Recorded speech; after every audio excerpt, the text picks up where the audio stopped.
Par ton sang, vers toi j'avance, Saint de ta puissance, fort de ta présence à chaque pas. En ton sang, ma délivrance, sors de ton âme. Amen.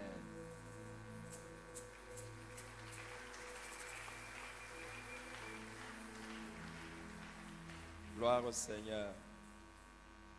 Je vous salue dans le précieux nom de notre Seigneur et Sauveur Jésus-Christ. Et vous aussi qui êtes en train de nous suivre à travers les médias, de là où vous êtes, que le Seigneur vous bénisse abondamment. Je vais prier à nous qui avons le privilège d'être à côté des frères et des sœurs, de les saluer. Et s'il vous plaît, saluez-les pour moi. Dites que c'est le pasteur Eric qui te salue. Pas moi. Moi, si c'était moi, je n'allais pas te saluer.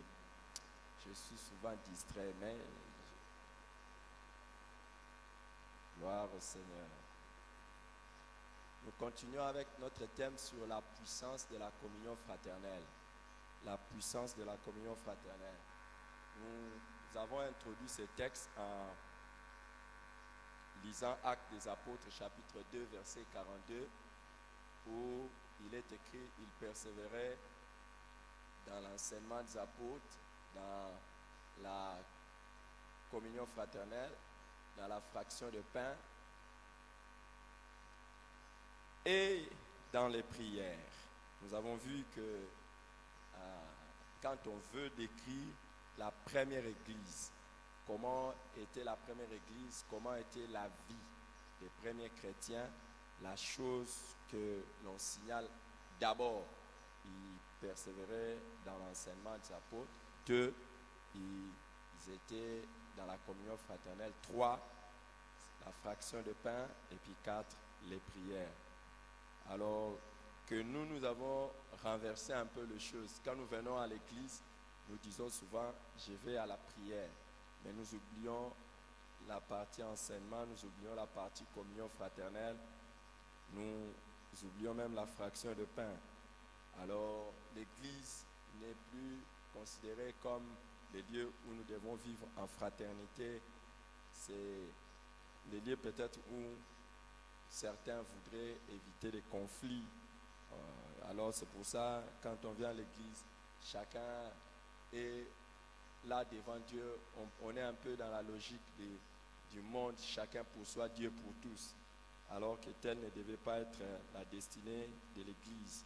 Quand nous venons à l'église, nous devions être là, chacun pour les autres et tous pour Dieu, Dieu pour nous tous. Alors ça ne devrait pas être de cette manière-là que nous pouvons faire les choses. Normalement, nous devrions, par la grâce de Dieu, vivre dans la communion fraternelle. Alors nous avons commencé à montrer l'importance de la communion fraternelle. Nous avons vu que c'était premièrement un commandement divin. C'est Dieu qui a ordonné que nous puissions nous aimer les uns les autres. Dans Jean chapitre 13, 34 à 35, Jésus dit, je vous donne un commandement nouveau. Aimez-vous les uns les autres comme je vous ai aimé. À ceci, tous connaîtront que vous êtes mes disciples si vous avez de l'amour les uns pour les autres. C'est un commandement. Si nous ne nous aimons pas les uns les autres, nous vivons dans les péchés. Alors, nous avons vu aussi que la communion fraternelle est le signe distinctif des vrais disciples de Christ. C'est par là qu'on peut distinguer les vrais disciples de Christ. Répétons l'écriture que nous venons de dire dans Jean chapitre 13, 34 à 35. On dit, aimez-vous les uns les autres. C'est à ceci que tous connaîtront que vous êtes mes disciples. À ceci tous connaîtront que vous êtes mes disciples. Et dans 1 Jean chapitre 3 verset 10, nous l'avions vu que l'apôtre dit, c'est par là que se font reconnaître les enfants de Dieu et les enfants du diable. Celui qui ne pratique pas la justice n'est point de Dieu et ni celui qui n'aime pas son frère. Donc la distinction claire entre les enfants de Dieu et les enfants du diable, c'est l'amour que nous avons les uns envers les autres. C'est extraordinaire, c'est fondamental, c'est très très important. C'est là qu'on nous montre que nous sommes les enfants de Dieu. Quand on voit ça en nous, on dit voilà, les enfants de Dieu. Troisièmement, nous avons vu que la communion fraternelle est le signe de l'amour pour Dieu. Si quelqu'un dit j'aime Dieu et qu'il haït son frère, c'est un menteur, nous dit 1 Jean chapitre 4, verset 20. Car celui qui n'aime pas son frère qu'il voit, comment peut-il aimer Dieu qu'il ne voit point? Et nous avons de lui ces commandements, le verset 21, que celui qui aime Dieu aime aussi son frère. C'est ce qui est terrible. Si tu dis tu aimes Dieu, tu n'aimes pas ton frère, tu es menteur. Dis à ton voisin, si tu dis tu aimes Dieu, tu n'aimes pas le pasteur, tu es menteur. Moi, je suis ton frère. Si tu aimes. Moi, j'ai parlé de moi. Moi, j'ai besoin d'amour. Alléluia. Que tout le monde m'aime au nom de Jésus-Christ. Alors, si tu aimes Dieu, tu dis tu n'aimes pas ton frère, c'est terrible. J'ai aimé un jour à quelque chose que quelqu'un m'a dit. Il dit, quand je suis venu dans l'église, la première des choses que j'ai demandé à Dieu, c'est d'aimer le pasteur. Parce que si je n'aime pas le pasteur, je ne peux pas aimer l'église. C'est bizarre quand même qu'il y a des gens qui viennent à l'église, ils n'aiment pas le pasteur. Ah, choc. Déjà, c'est ton frère. Comment tu ne l'aimes pas? C'est ton frère en Christ. Comment tu ne l'aimes pas? Dis à ton voisin, si tu dis tu aimes Dieu, tu n'aimes pas le pasteur, ça ne va pas. Ça ne va pas, ça ne va pas. Ça ne va pas. Et puis, vous savez, si vous n'aimez pas quelqu'un, vous allez commencer à voir beaucoup ses défauts. Vrai ou faux? Vous allez voir ses défauts. Vous allez voir, quand il était... D'ailleurs, les pasteurs, quand il lit la Bible, il fait toujours des erreurs dans la lecture.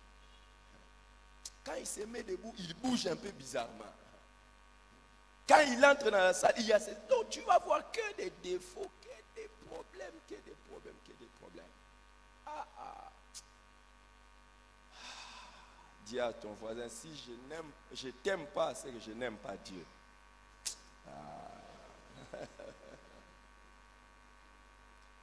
Nous avons vu que quatrièmement, la communion fraternelle est un besoin universel de tous les chrétiens. C'est tous les chrétiens qui ont besoin de la communion fraternelle.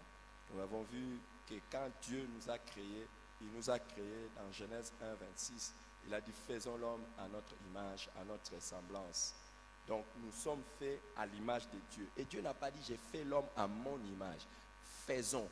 Nous sommes des êtres relationnels, des êtres sociaux. Il n'y a personne qui peut dire, je peux vivre seul. Même Dieu, quand il a regardé Adam, il a créé Adam. Après un moment donné, il dit, il n'est pas bon que l'homme soit seul.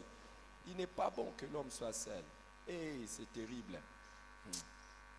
Toi qui trouves que toujours c'est bon que tu sois seul, même dans l'église, tu trouves que c'est bon que tu sois seul, tu es vraiment suspect.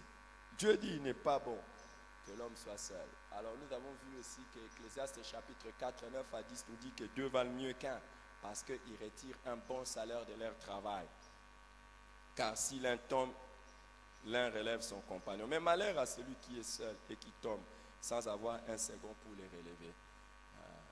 Les amis, dans mon expérience, ces versets ici s'appliquent beaucoup. Si vous voulez voir un frère rétrograde, voyez seulement les frères qui se coupent de la communion fraternelle. Vous allez voir que c'est un frère rétrograde. Un frère qui ne vit plus avec les autres, c'est un rétrograde. Et il va tomber, il n'y aura personne pour les relever. Il va toujours croire qu'il est toujours en train de prier, tout ça. Regardez seulement. Et si vous voyez un frère commencer ou une sœur donner toujours des explications pourquoi il n'est pas avec les autres, pourquoi c'est ainsi, il ne se fait pas voir, allez sonder dans sa vie. Il y a des choses maintenant qu'il fait bizarres. Si ce n'est pas des choses bizarres, c'est qu'il a abandonné le travail de Dieu. Mais si tu lui demandes, il va dire, ça va frère, ça va. Hey! Tu es dangereux toi. Dangereux. Tu ne peux pas servir Dieu toujours dans l'isolement. Tu ne peux pas servir Dieu dans la solitude. On sert Dieu en équipe. On ne sert pas Dieu dans la solitude. Tu es seul, tu es en train de servir Dieu et puis tu te sens à l'aise. La Bible dit, Dieu va mieux quand il retire un bon salaire de leur travail. Toi, tu veux servir Dieu seul et tu penses que tu auras les meilleurs salaires. Non. Faux, archi faux.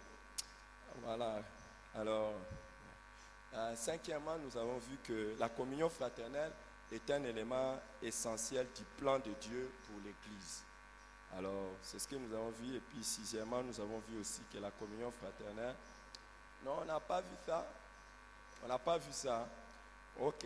Et c'est là où je vais commencer alors. La communion fraternelle, 5. La communion fraternelle est un élément essentiel du plan de Dieu pour l'Église.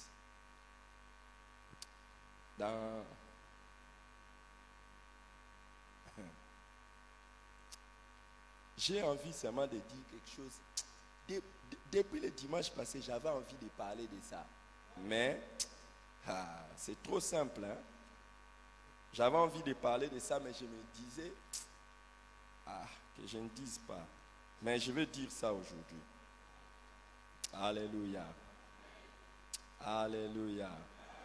Dans Matthieu chapitre 16, verset 18, Jésus dit à Pierre, « Et moi je te dis, tu es Pierre, et que sur cette pierre je bâtirai mon église, et les portes de séjour de mort ne prévaudront point contre elle. » Matthieu chapitre 16, verset 18. En fait, celui qui bâtit l'église, c'est Jésus-Christ. Ce n'est pas un homme. Il n'a pas dit nous bâtirons. Nous sommes co-ouvriers avec lui pour travailler avec lui. Mais l'architecte, celui qui a les plans de l'église, et celui qui bâtit l'église, c'est Jésus-Christ. Est-ce que quelqu'un comprend ça? J'aimerais vraiment que vous puissiez comprendre ça. Sinon, vous allez croire que l'église n'appartient à personne. Moi, je ne suis pas le propriétaire de cette église. D'ailleurs, de toute façon, c'est l'église des assemblées de Dieu. Hey, écoute, ça, il n'y a personne qui peut... Les plans, il n'y a personne qui peut revendiquer la possession de l'église. Il dit, je bâtirai mon église. C'est l'église de Jésus-Christ. Dis à ton voisin, le Seigneur Jésus a un plan pour son église. Et il est en train de travailler sur ça. Alors, maintenant là, quand le Seigneur est en train de bâtir l'église, vous pensez qu'il pense à un bâtiment comme celui-ci? Quand Jésus a dit, je bâtirai mon église, est-ce qu'il a pensé à ça comme ça? Quand Jésus a dit, je bâtirai mon église, il a pensé à quoi? Il a pensé à une société comme par exemple les sociétés de communication qu'on a, les sociétés de construction. C'était comme ça. Il bâtit quoi? Un corps. Un corps composé des êtres vivants. Alléluia. Et il bâtit un corps. En fait, qu'est-ce qu'il fait? Quand on lit dans Actes des Apôtres, on voit que et le Seigneur a ajouté à l'église ceux qui étaient sauvés. Donc chaque fois qu'une personne est sauvée, le Seigneur l'ajoute à l'église. Vrai ou faux? Est-ce que tu es sauvé? Le Seigneur fait quoi? Il t'ajoute dans l'église. Maintenant là, si le Seigneur t'ajoute dans l'église et que toi maintenant, au lieu de vivre avec les autres, tu es en train de sortir de l'église, tu es comment? Non, tu n'es pas seulement bizarre. Qu'est-ce que tu fais à Jésus? Donc Jésus fait quoi? Il sauve quelqu'un, il le met dans l'église et la personne fait quoi? Il sort de l'église, il va dehors. Dis à ton voisin. Donc toi, tu es contre le travail de Jésus. Tu es contre le travail. Le plan de Jésus, c'est de mettre tout le monde ensemble. Pas comme dans les sociétés du monde, mais que nous soyons un corps. Comme dans les corps, il y a les pieds, il y a les pieds, il y a les bras, il y a la tête. Et tous sont unis. Jésus n'a pas pensé à quelque chose où chacun vient, il fait comme il veut. Non, nous devons être ensemble. Alléluia. Mon ami, est-ce que tu comprends ça? Non, tu ne comprends pas bien. Est-ce que tu comprends ça? Maintenant, nous allons lire un verset. Ce verset, depuis que je suis en train de penser à ça, je me dis, Dieu, aide-nous. Éphésiens chapitre 2. Éphésiens chapitre 2. Du verset 14 au verset 16. Je veux que tu écrives ça et que nous lisions ça ensemble. Alléluia.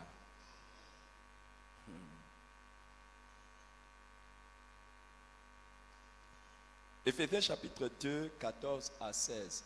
Voici ce que Paul dit. Car, il parle de Christ, car il est notre paix. Lui qui de deux n'en a fait qu'un, et qui a renversé les murs de séparation, l'inimitié, ayant anéanti par sa chair la loi des ordonnances dans ses prescriptions, afin de créer en lui-même avec les deux un seul homme nouveau, en établissant la paix et de les réconcilier l'un et l'autre en un seul corps, avec Dieu par la croix, en détruisant par elle l'inimitié.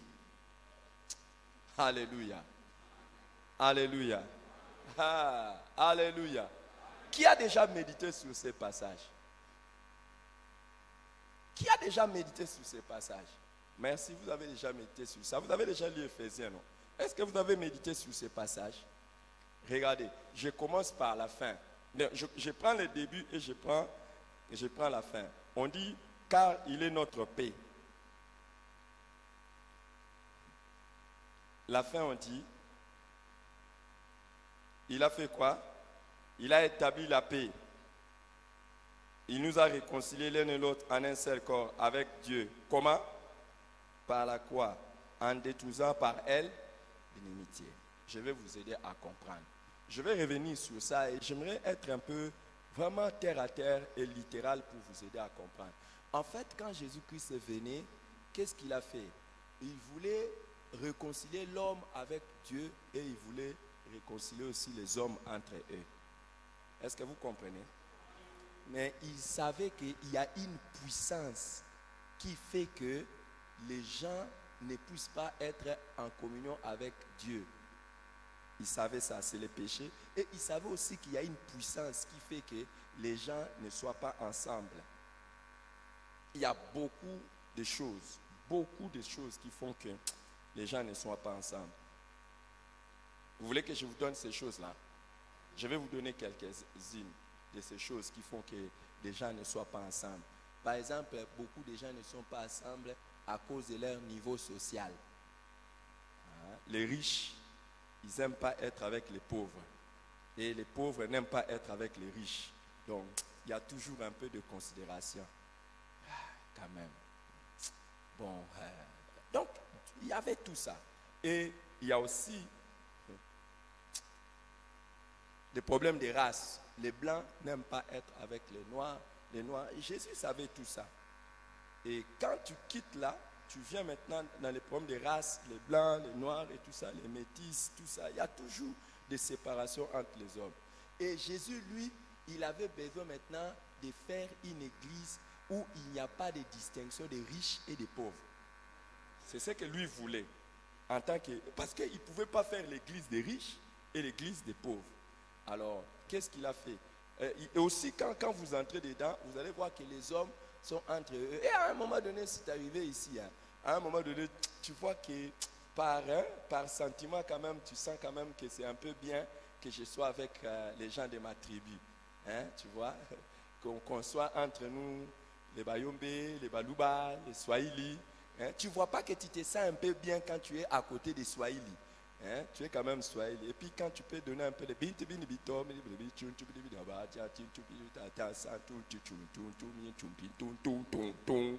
hey!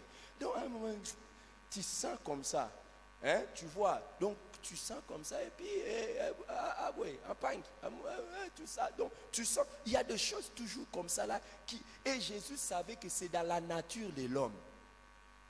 Pour voir quand même un Moulouba qui se sent à l'aise avec un Mouswahili et tout ça, ou bien un Moussongue qui se sent bien avec un Mouyandi, sans arrière-pensée, sans problème. C'est un problème, c'est là dans les cœurs, c'est là dans la nature de l'homme.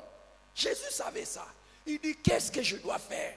Il y a un problème sérieux. J'ai besoin de construire un corps où il n'y aura pas de problème. Mais qu'est-ce que je dois faire? Là où vraiment donc quelqu'un peut être Moutandou Mounderi et il est avec un Mungala.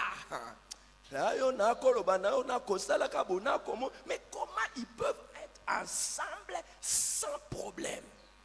Jésus savait et il dit, je veux bâtir une église comme ça. Je veux bâtir une église comme ça. Et il dit, il y a quelque chose que je dois faire. Et les gens n'ont jamais su. C'est parmi les choses qu'il a fait. La Bible dit qu'il a détruit toutes ces barrières-là par la croix. Donc parmi les fouets que Jésus-Christ acceptait à la croix, c'était pour briser ça. Pour qu'il y ait des gens qui ne considèrent plus que l'autre est de telle tribu. Donc pendant qu'on le fouettait, j'accepte. Au moins un jour, j'aurai une église où il n'y aura pas de distinction des gens. C'était ça. C'était ça. C'est ce que nous avons lu là. C'est ce que Paul tente d'expliquer aux chrétiens. Il dit, car il est notre paix. Lui qui des deux n'en a fait qu'un. Des deux, il n'en a fait qu'un. Et qui a renversé les murs de séparation. L'inimitié. Et a anéanti par sa chair. Vous comprenez? Donc le prix de notre iniquité, c'est quelque chose qui a coûté au corps de Jésus. La souffrance de Jésus. Le prix de notre unité.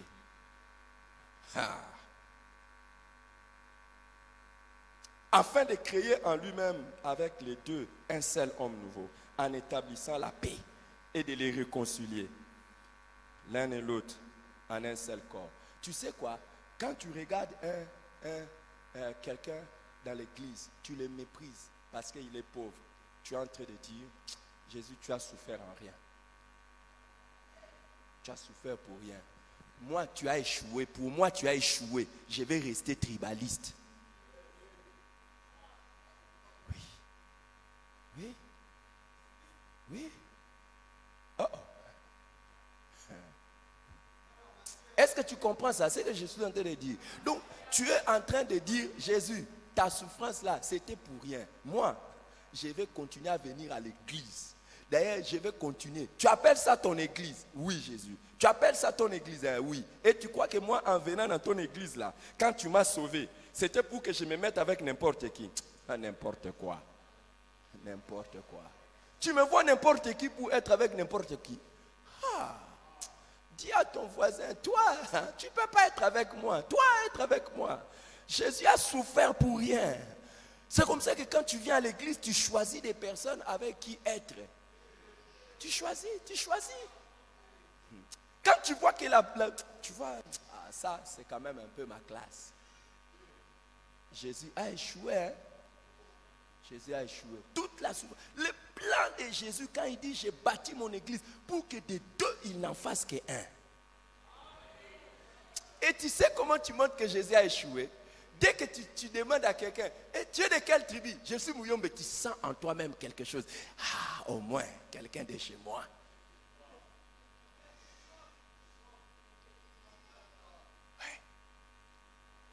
Oui. Comment tu trouves? C'est un peu toi que je décris. Hein? Donc, dès que tu sens seulement, non, vous savez, nous sommes venus en Christ, mais quand même, on ne peut pas oublier nos origines. Aïe! Et vous savez ce que la Bible nous dit? Que Dieu a renversé les murs de séparation.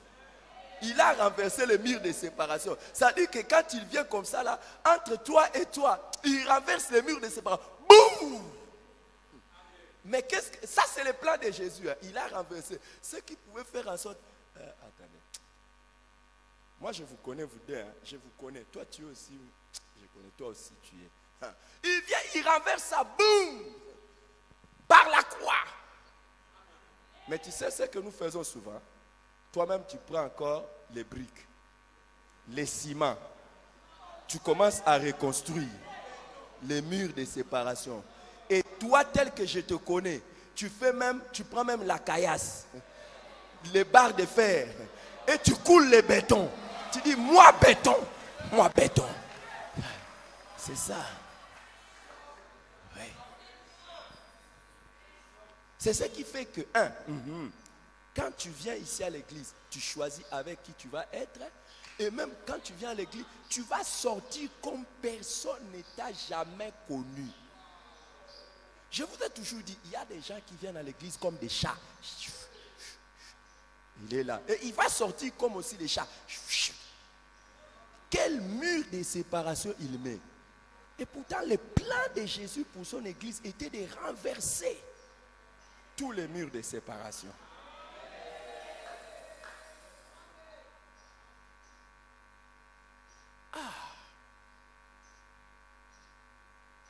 Moi, je ne sais pas. Moi, d'abord, je ne sais même pas. Si tu es vraiment chrétien, normalement, si tu es chrétien de vrai, quand tu vois ton frère qui est dans les manques, tu ne peux pas avoir le mépris. Tu vas avoir la compassion. Tu ne peux pas les mépriser. Ce qui est aussi bizarre, c'est aussi bizarre que bizarre. Que je dise quelque chose de bizarre. Les gens qui méprisent les pauvres sont des ex-pauvres.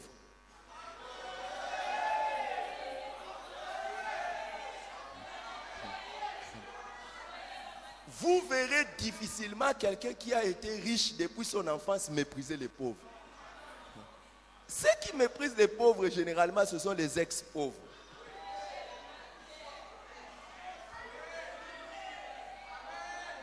Est-ce que ce n'est pas la vérité ce que je dis? Tu oublies toi-même que toi-même tu étais pire que ça.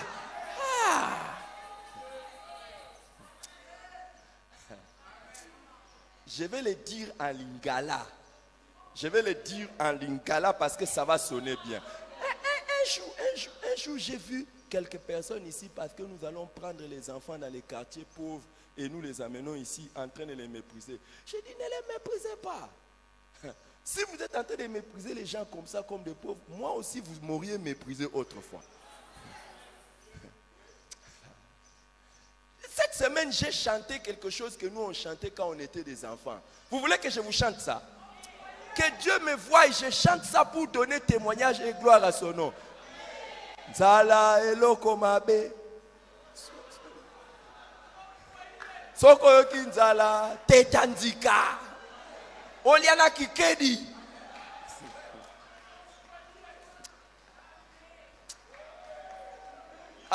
Pour vous qui êtes en train de suivre par les médias, peut-être vous êtes il y a beaucoup qui nous suivent de l'étranger. La faim est une mauvaise chose. C'est ça que la chanson dit. Si tu as faim, casse les noix de cola, noix de palme, et puis mange avec quoi? Kikedi, c'est quoi? Concette de manioc.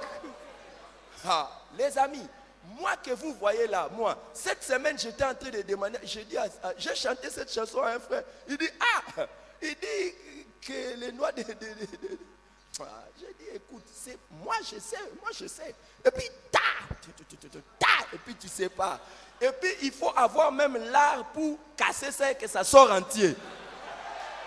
Je connais ça, je connais.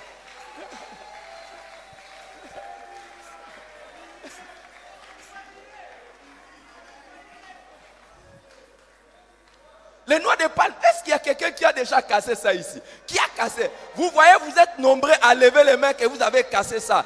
Aujourd'hui, tu vois un pauvre, tu le trouves sale. Bizarre.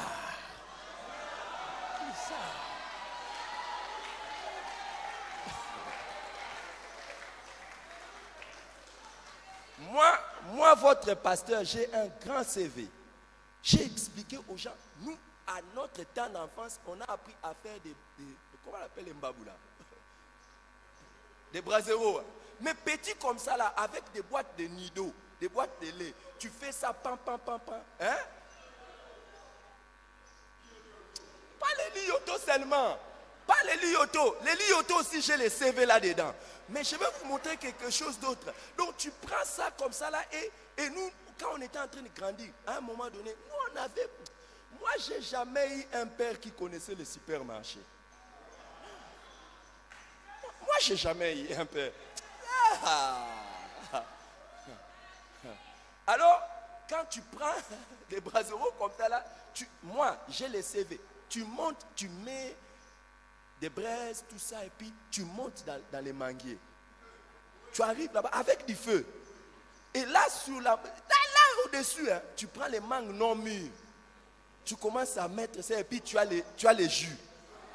Et puis, tu prends. Et tu descends comme ça là. Toi, Toi, tu crois que tu vivras longtemps plus que moi parce que moi, j'ai commencé comme ça. Attends, d'ailleurs, tu verras. Non, on n'avait pas de parents qui t'amènent tout ça, des jus, des jus de mangue, au jus de tout ça. Ne t'en fais pas, tu te moques de moi aujourd'hui, je peux remplir un congélateur de jus. Ah.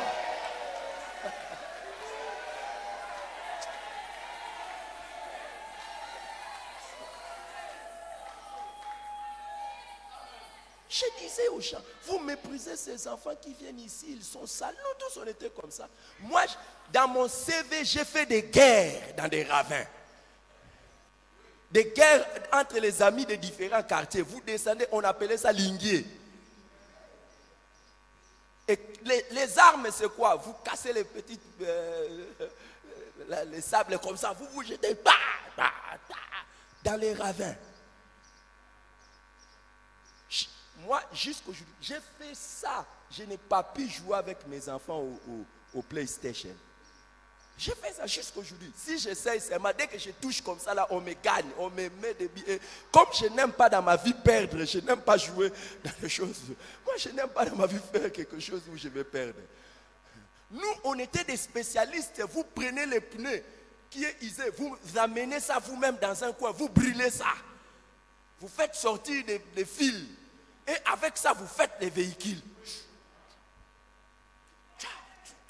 Moi, j'ai un grand CV. Et puis, ça finit comme ça. Toi-même, tu commences à te... Mercedes-Benz. Peugeot.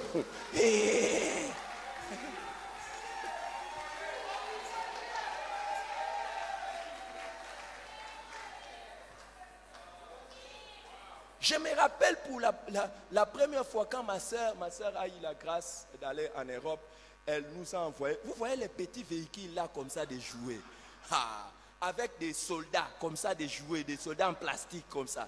Ma soeur nous a envoyé ça, moi j'étais petit comme ça, dans les quartiers, comme l'orgueil est dans la nature humaine.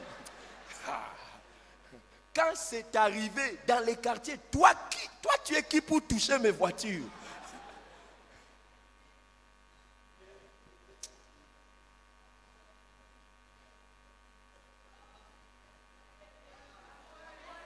Moi, j'étais pauvre. J'accepte. Mais certains parmi nous, pas toi, certains parmi nous, nous étions tous des pauvres. Mais aujourd'hui, quand tu vois les pauvres, tu n'arrives pas. Moi, je n'ai pas commencé ma vie. Quand je suis né, je ne connaissais pas les toilettes où il y a des carreaux. Les toilettes que je connaissais, c'est là où on a mis ça. Non, il ne faut pas commencer par dire direct. Il faut dire qu'on a encerclé ça par certaines choses. Je ne vais pas dire. Parce que quand même, on est quand même dimanche, non?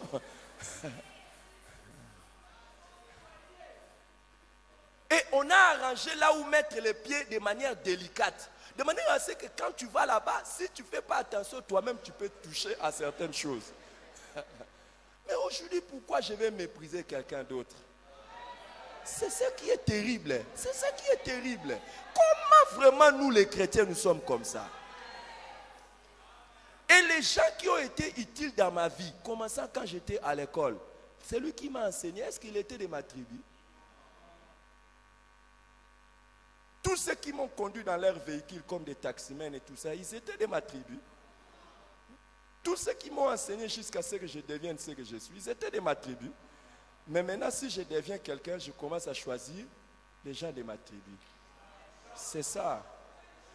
C'est pour ça que Jésus savait qu'il y a quelque chose de dangereux dans le cœur de l'homme. Il a dit non, que j'accepte même la croix. Comme ça, je peux briser ça. Et ce qui est bizarre, c'est que tu deviens chrétien, tu ne changes pas. C'est bizarre. Écoute, si vous êtes pauvre, sachez que vous avez un ami. Un ex-pauvre comme moi.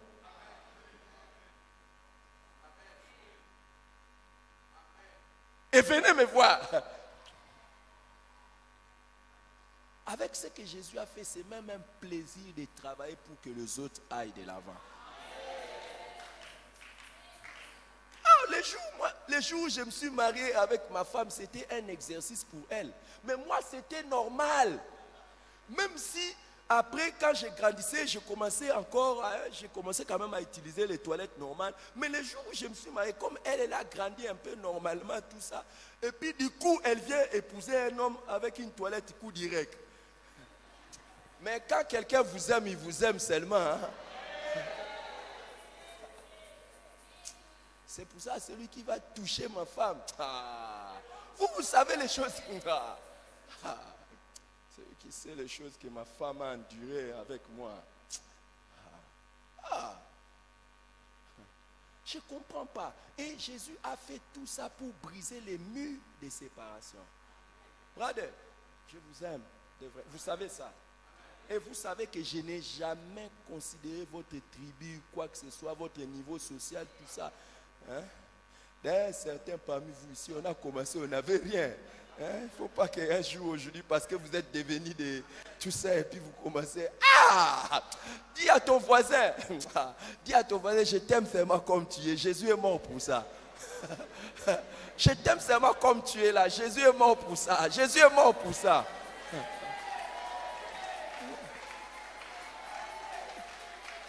Jésus est mort pour ça. Jésus est vraiment mort pour ça.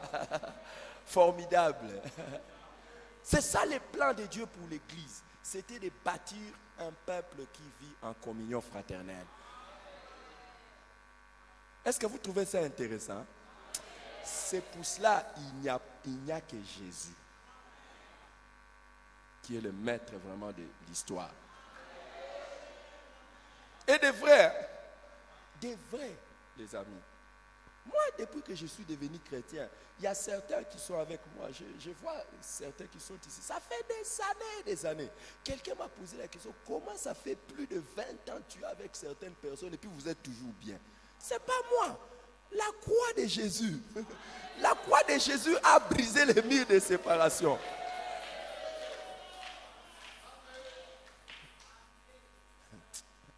Toi, tu crois que je suis avec ces gens ici parce que d'abord ici, il n'y a personne qui est de chez moi ici. Il n'y a personne qui est de chez mes parents. Il n'y a personne. Mais regardez la manière, les secrets les plus forts de ma vie. Il les partage. On partage la vie la plus. Ouais. Ça, c'est Jésus. Essaye de les toucher, tu m'as touché.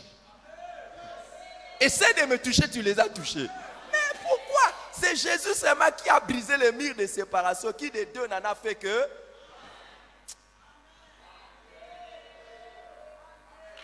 C'est ça l'Église.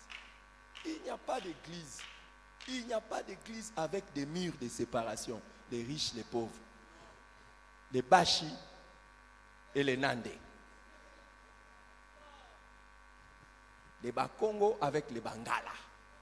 Les blancs avec les noirs. Il n'y en a pas. Il n'y en a pas. Il n'y en a pas. Tu ne donnes pas amen parce que quelque chose est en train de tourner en toi là.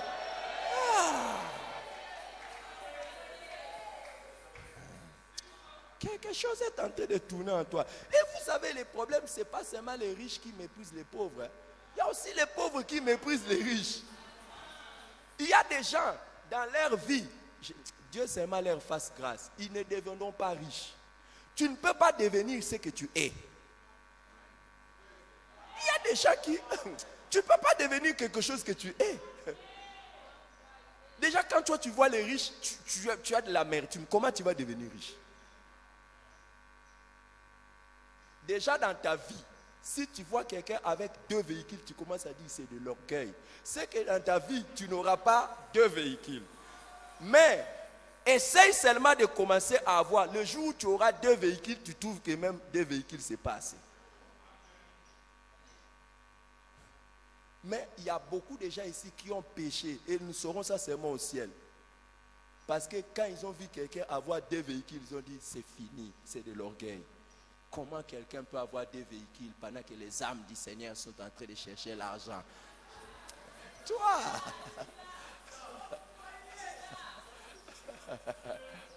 Et en plus, si c'est le pasteur, comment un pasteur peut avoir 2 véhicules? 2 véhicules. Si tu n'aimes pas les riches, tu ne deviendras pas riche. Ou si tu deviens riche, tu deviendras un mauvais riche.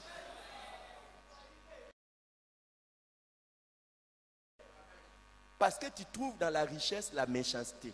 Et pourtant, il n'y a rien de tel. Parmi les hommes les plus riches de la Bible, il y avait Job. Et vous savez pourquoi Job était parmi les plus riches de la Bible? Parce qu'il était l'ami des plus pauvres.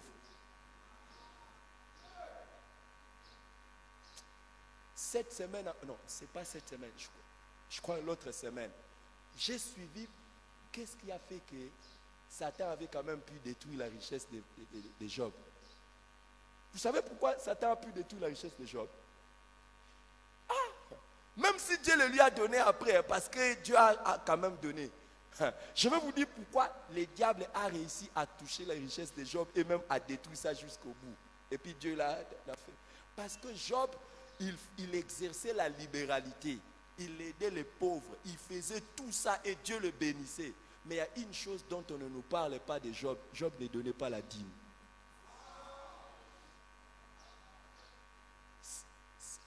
Il ne payait pas la dîme. Avec la dîme, c'est la sécurité. La Bible dit, celui qui paye les dîmes, je menacerai les dévoreurs. Mais Job ne payait pas la dîme. Mais il faisait, je vous ai déjà dit, j'ai suivi ça, ça fait 2 semaines, je pense. Quelqu'un prêchait, il dit, et je dis, waouh! Regardez, personne n'a jamais touché la richesse d'Abraham et des autres. Job a vécu à l'époque d'Abraham et des autres. Job a vécu longtemps à l'époque des patriarches. La preuve, c'est qu'on ne parle pas des sacrifices de Moïse dans son livre. Donc, c'est que c'est quelqu'un qui a écrit avant les Moïse. Toute la loi de Moïse n'est pas dans son livre. Donc, tu comprends. C'est pour ça qu'il ne faut pas jouer avec certaines choses. Donc, toi, tu dis toujours, j'aime donner aux pauvres. Oui, tu auras. Mais ne touche pas aussi à la dîme. Parce que la dîme, c'est ce qui sécurise ta richesse.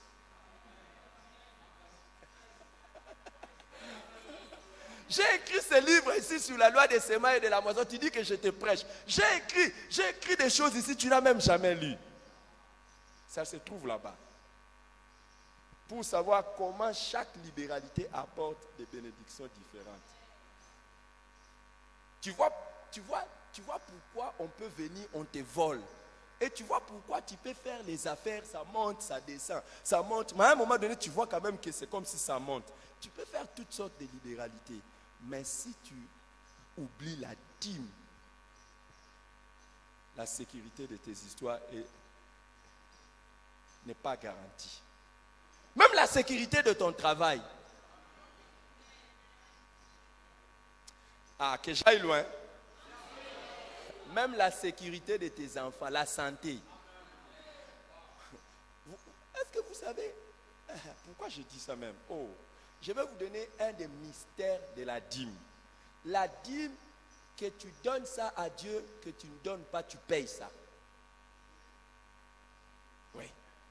Tu payes ça. Oui. La dîme, on paye ça toujours. Tu vois, quand Dieu te donne quelque chose, tu n'as pas payé la dîme. Ne t'en fais pas. C'est toi qui as cru que tu n'as pas payé. Tu la payeras. Mais maintenant, la dîme, on la paye soit à Dieu, soit au diable. C'est au diable. Comment? Quand tu n'as pas payé la dîme, Dieu relâche la sécurité. Et il laisse les dévoreurs venir prendre ça. Pourquoi? Parce que la dîme est une chose sainte, sacrée. On appelle ça interdit. Donc, tu ne peux pas toucher ça. Alors maintenant, qu'est-ce qui va se passer? Pour que le diable vienne toucher ça, vous croyez que Dieu demande les 10%? Si le diable doit venir prendre, il va prendre les 10%. Le diable, lui. Et vous croyez qu'il va prendre 9%? Il prendra plus. Et pour prendre plus, il peut aller dans la santé de tes enfants. Et puis tu dépenses toujours plus d'argent. Et puis tu ne comprends pas pourquoi moi. Pourquoi je dis même ça? C'est ça. C'est comme ça que tu vas voir, tu as toujours un peu de problèmes et tout ça. Et puis, il y a toujours, ça part. Et Dieu dit, si tu payes les dîmes, les dîmes de tout, pouf, c'est moi-même qui bloquerai les dévoreurs. Les dévoreurs, c'est moi qui vais bloquer.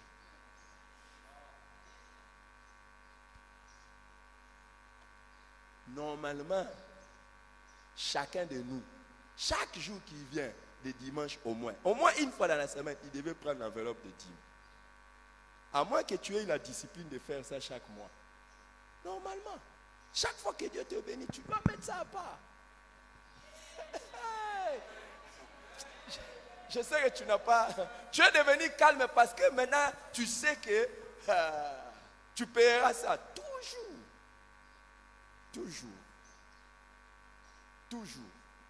Oh, je reviens à mon message parce que j'ai vu que vous avez changé de visage. Vous savez, les chrétiens n'aiment pas qu'on parle d'argent. Pourquoi? C'est comme ça que Jésus n'a dit... Alors asseyez-vous, je vais vous dire quelque chose d'intéressant, asseyez-vous, vous êtes gentil, asseyez-vous. Vous voulez que je vous dise quelque chose d'intéressant? Jésus n'a jamais dit, nul ne peut servir 2 maîtres. Soit il aimera l'un, il haïra l'autre. Il n'a pas dit, vous ne pouvez servir Dieu et le diable. Non, il n'a pas dit ça. Il a dit quoi, mon frère? Vous pouvez servir Dieu et maman. Dieu et maman. Pourquoi Jésus a dit, vous ne pouvez servir 2 maîtres, soit vous choisirez l'un ou l'autre? Pourquoi il a dit ça? C'est Dieu ou maman. Pourquoi il n'a pas dit, vous ne pouvez pas servir Dieu ou le diable? Non. Il n'a pas mis à côté de lui Dieu, le diable, mais il a mis maman, l'argent. Si tu veux savoir que tu aimes Dieu, la première des choses, tu seras détaché de l'argent. Ce n'est pas d'abord le diable. Beaucoup de gens, quand ils entendent le diable, d'ailleurs, ils jettent même au diable les feux, les bombes. Mais à l'argent, ils sont attachés. C'est pour ça que quand tu parles seulement des questions d'argent, au fait,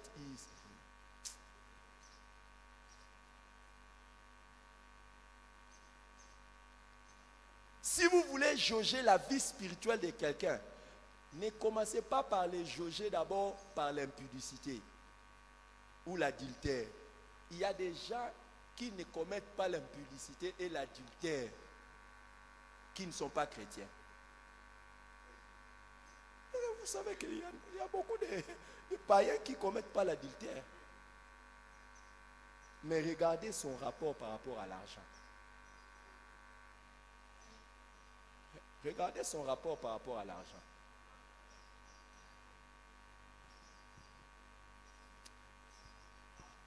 Alléluia! Alléluia! Revenons communion fraternelle. Vous avez changé.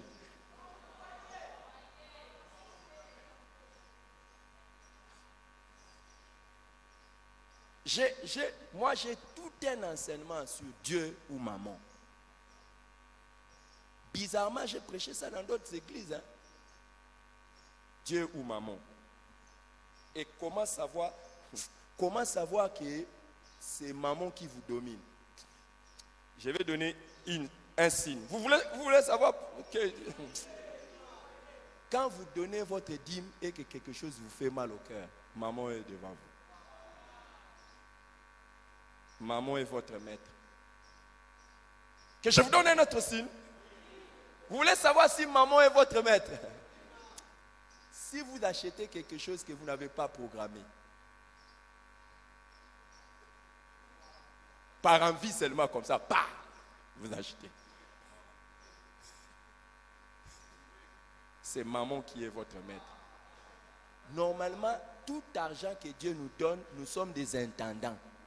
Tu ne peux pas dépenser l'argent que Dieu te donne comme tu le veux. Tu dois faire les programmes. Mais quand toi tu vas seulement comme ça, tu vois solde, tu achètes. Tu vois, même des choses. Ah, revenons à la communion fraternelle. Que je vous donne un autre signe. Hein? À la prochaine fois. Alors je disais, Jésus a brisé les murs de séparation. Il faut prier pour moi. J'ai beaucoup d'enseignements que je peux vous donner. Il faut prier pour moi. Hey. Apparemment, vous n'avez pas aimé. Hein? Non, juste la parenthèse là que j'ai ouverte sur les questions d'argent, j'ai vu du coup la salle est devenue calme. Et pourtant, moi, Jésus a brisé les murs de séparation. J'ai besoin de vous. Hey! Alors, je disais, ce n'est pas seulement les riches qui font des problèmes aux pauvres, mais aussi les pauvres qui font des problèmes aux riches. S'il vous plaît, dans l'église du Seigneur, brisons toute forme de barrières. Alléluia. Sixièmement, la communion fraternelle est l'un des 4 piliers majeurs de la vie de l'église. Je vais m'arrêter là, parce que j'avais déjà commenté sur ça. Dans Actes 2, 42, on nous dit, la communion fraternelle est l'un des 4 piliers majeurs de la vie de l'église. Ils persévéraient dans l'enseignement des apôtres, la communion fraternelle, la fraction de pain et les prières. Si vous voulez qu'une église soit solide, bien stable, Actes des apôtres, chapitre 2, verset 42. Donc, si vous voulez qu'une église soit solide, il faut bâtir l'église dans l'enseignement. Ça, c'est la première des choses. Bâtir aussi l'église dans la communion fraternelle. Bâtir aussi l'église dans la fraction de pain. Et bâtir l'église dans les prières. Cette semaine, Dieu nous a fait grâce. On a eu une montagne de prières extraordinaire. Que le Seigneur soit glorifié. Mais il ne faut pas... Il y a des gens... Hey, c'était full ici dans la semaine. Hey, les gens aiment la prière. Hein? Quand on dit la prière... Hey, même en ligne, il y avait des gens... Hey, la prière, la prière. Mais si on dit la communion fraternelle... L'église ne peut pas être fondée seulement sur la prière ou les prières. L'église doit aussi être fondée sur l'enseignement. Mais l'église doit aussi être fondée sur la communion fraternelle. Que Dieu vous bénisse beaucoup. Que Dieu vous bénisse. Par ton sang vers toi j'avance, Saint de ta puissance, fort de ta présence à chaque pas. En ton sang ma délivrance, sors de ton